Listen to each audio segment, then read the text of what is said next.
Howdy, as those of us over here in West Texas say, and welcome to the Southern Newspapers meeting. I'm sorry I couldn't join you, but Griff Singer asked me to relay some important information about the Center for Editing Excellence at the University of Texas. And I hope you can join us in this endeavor in future years. My name is Bradley Wilson, and I'm the co-director of the program. Before I go any further, let me tell you, I'm the co-director of the program. I work with amazing people like Griff Singer, who has continued, even as in retirement, to help us with every aspect of the program. And Beth Butler, who in her retirement has also helped us with logistics and editing and all the teamwork and leadership exercises that our interns work with. You'll hear more from Beth later. And Mark Grabowski, an attorney up in New York City teaching at Adelphi University, who comes in to help us with the online portion of our program. Amazing resources, this entire team. Let me tell you, first of all, a little bit about the history of the program. Back in 1998, Griff Singer, working at the University of Texas then, applied for and received the Dow Jones News Fund grant to start the Center for Editing Excellence. Then 10 students attended that first program.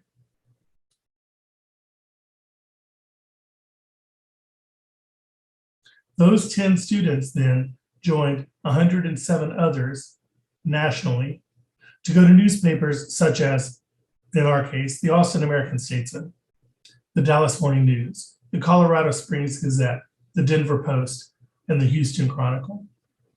Top-notch interns for top-notch publications. We hope that you'll be able to take advantage of this program.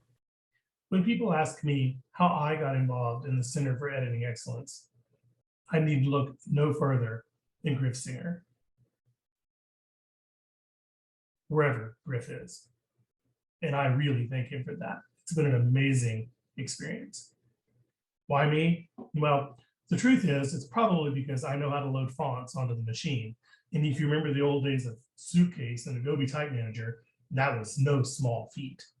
Or maybe it's because during the pandemic, I knew how to draw a flow chart so that we could actually figure out what this process was going to look like when we only had about 2 months notice from going all hands-on to being all virtual. We survived. And again, I emphasize, wow, do we work with some amazing people. Well, enough from me for a minute. Let's hear from one of our interns, and Beth Butler. Record. And now you can go ahead and just kind of set your story up. Oh, wait, let's just skip over that part. My name is Jennifer Guadarrama, and I am the public safety and breaking news editor with the Indy Star in Indianapolis.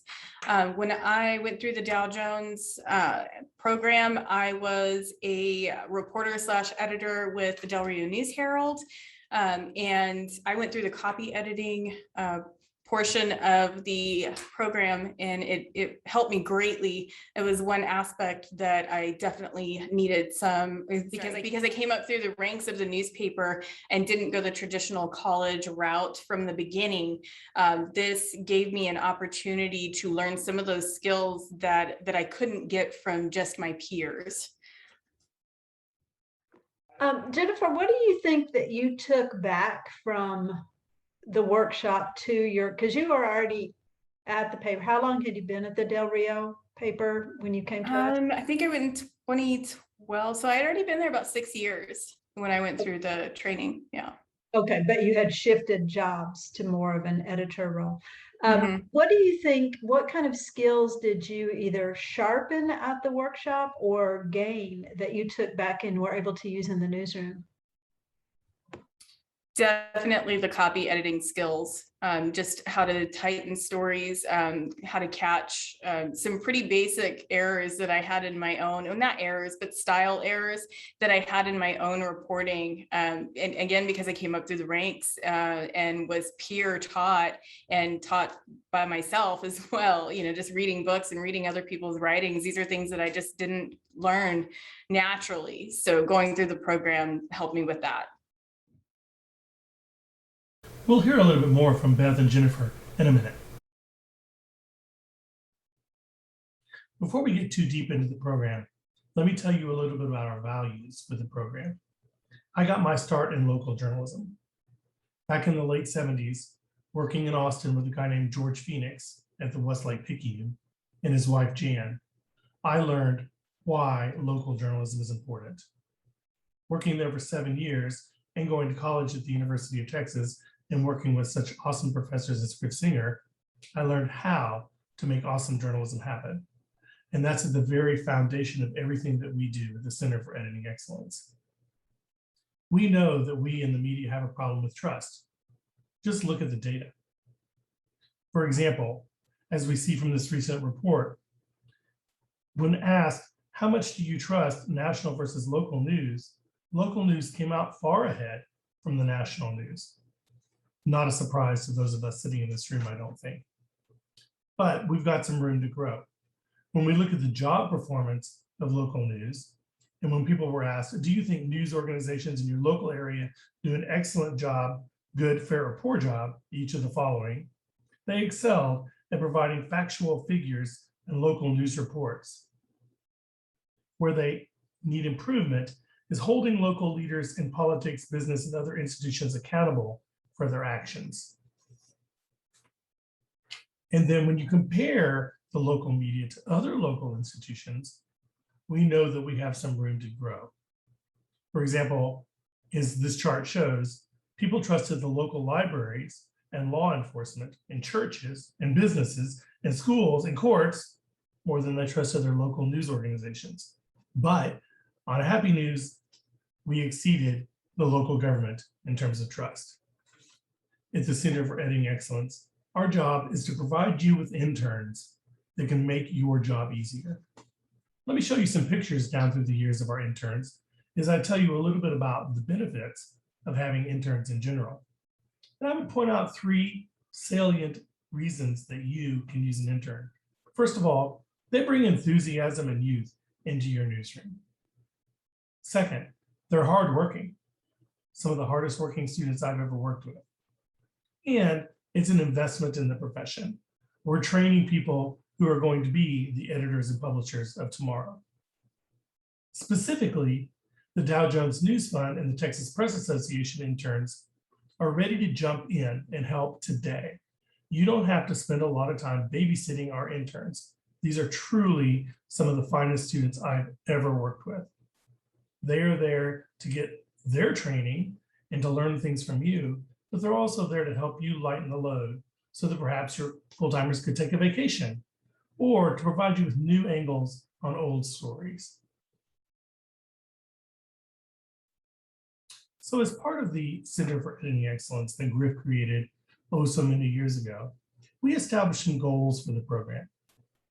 When Beth and I took over the program a few years ago, these goals have evolved and morphed to help you get the interns that you need for your newsroom. As one of my friends most recently said, we had a couple of interns at our newspaper who weren't Dow Jones interns, and it really just added to my headaches. It was a whole different story when we got Dow Jones News Fund interns. These interns are extremely well trained. Our goals at the Center for Editing Excellence include reviewing fundamental skills in editing, including cutting and rewriting stories and the use of Associated Press style. Reviewing and expanding skills writing headlines for both print and online with an understanding and utilization of search engine optimization techniques to increase online traffic. Gaining hands-on experience editing and producing material for print, online, and social media on a variety of platforms, including web and mobile devices. Gaining knowledge of the best way to reach an audience, whether in print, online, or through social media, audio, or video. Gaining exposure to cutting-edge software, applications, and websites that will serve as resources for students in their jobs and internships. Refining basic skills for production of news pages and feature pages in print and online. Reviewing basic knowledge of media law and ethics, including reviewing the ethical implications of publishing content on the web for the world to see, potentially forever.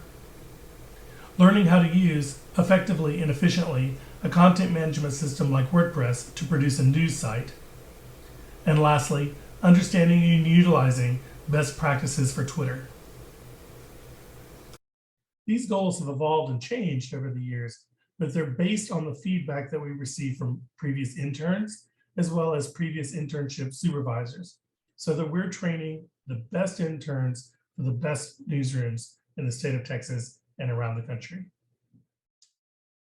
Now, just briefly, let's hear from one of our interns, John Alsop.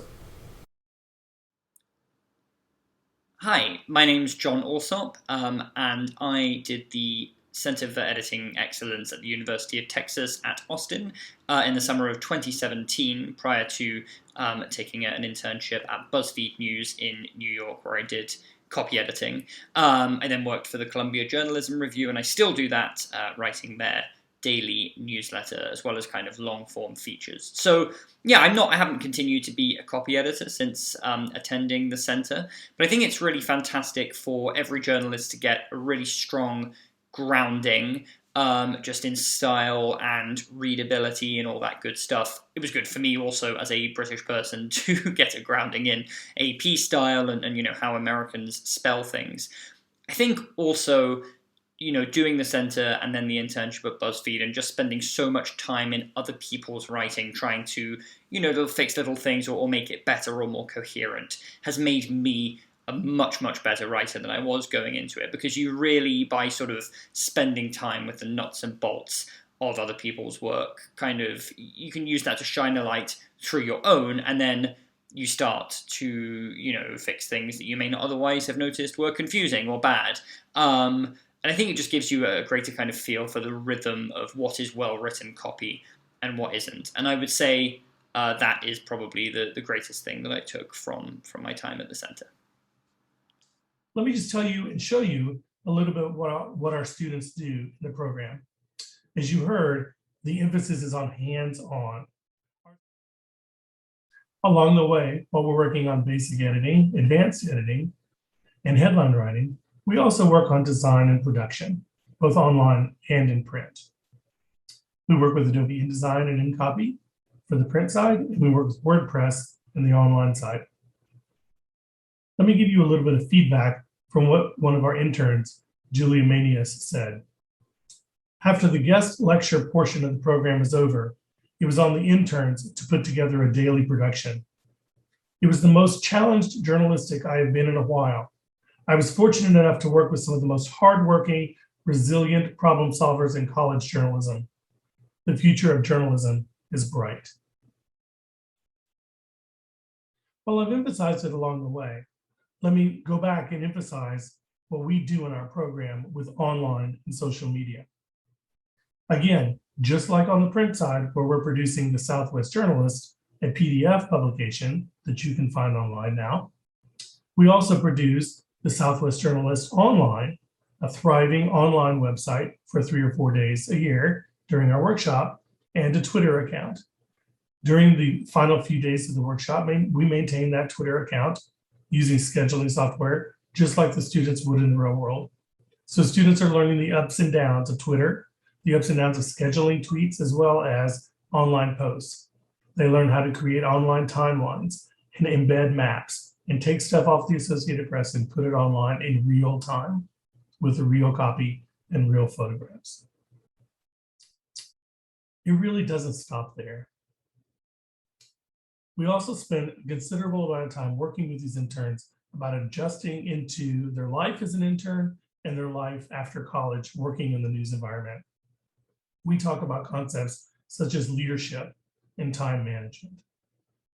We want them understanding what their role is in the newsroom, how they're going to fit in the newsroom, and how they can become a leader in the newsroom. Sometimes it's the soft skills that make all the difference. Now let's go back and hear from Beth and Jennifer again.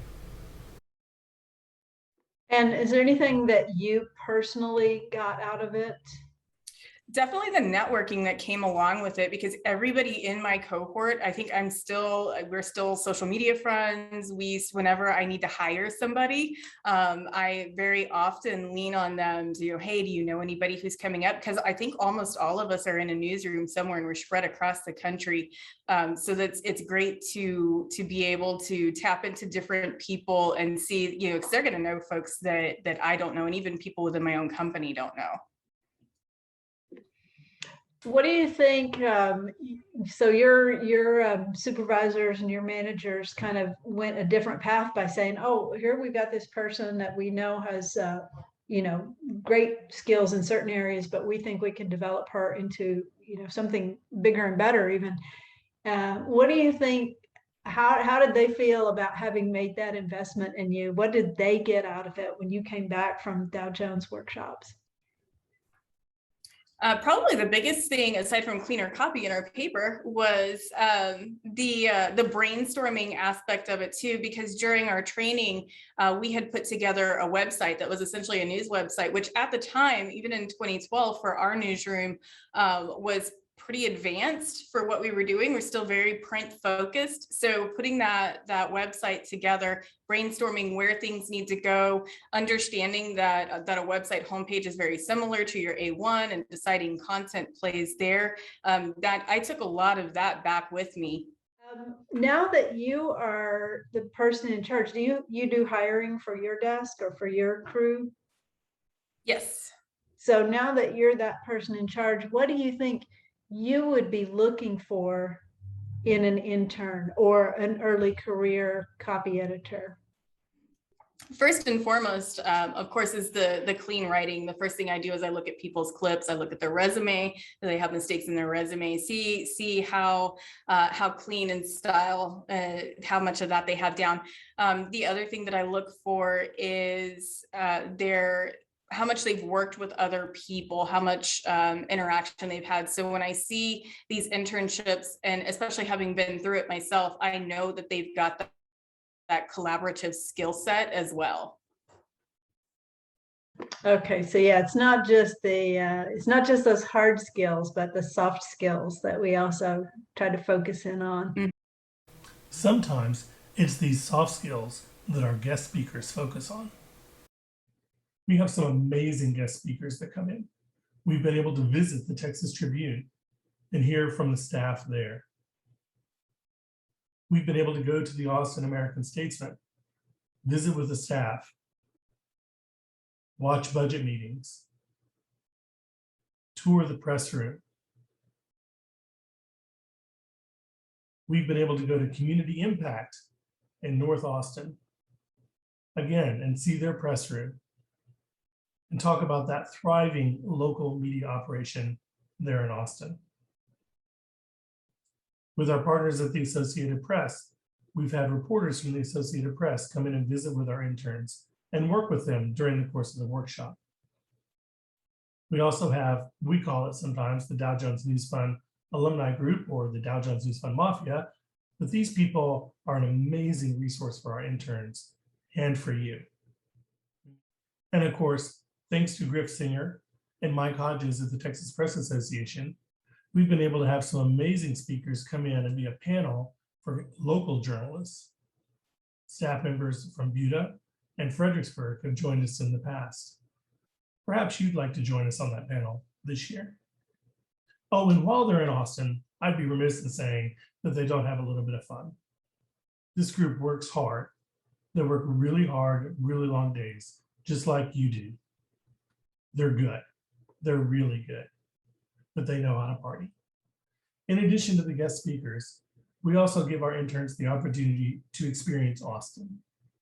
We've taken them up to the top of the UT Tower and let them see Austin from up there. We take them around to some of Austin's more fun eating establishments, like Austin's Pizza or Amy's Ice Cream. These interns work hard, but they know how to have fun as well. Throughout the years, this program owes its success to many people, like former Dow Jones News Fund Director Rich Holden and Linda Shockley, or the current staff, Shirley Carswell and Heather Taylor, or the director of the UT School of Journalism, Kathleen McElroy. I told you at the beginning that I got my start in local newspapers, but I didn't quite tell you the whole story. In fact, I got my start in local newspapers in a high school economics class when I wrote a paper on the local newspaper, the Westlake Picayune. I did all right. You can look at it and see, however, that I spelled Picayune wrong the entire way through the paper. We just won't tell Mrs. Phelps that I now help to run an editing workshop. Griff Singer has heard all of this so many times, and indeed he's lived so much of it. He's probably somewhere over in the corner taking a cat nap. Tap him on the shoulder, tell him he's back on the stage. Thank you all so much for your attention, and have a great conference. I look forward to working with you this summer.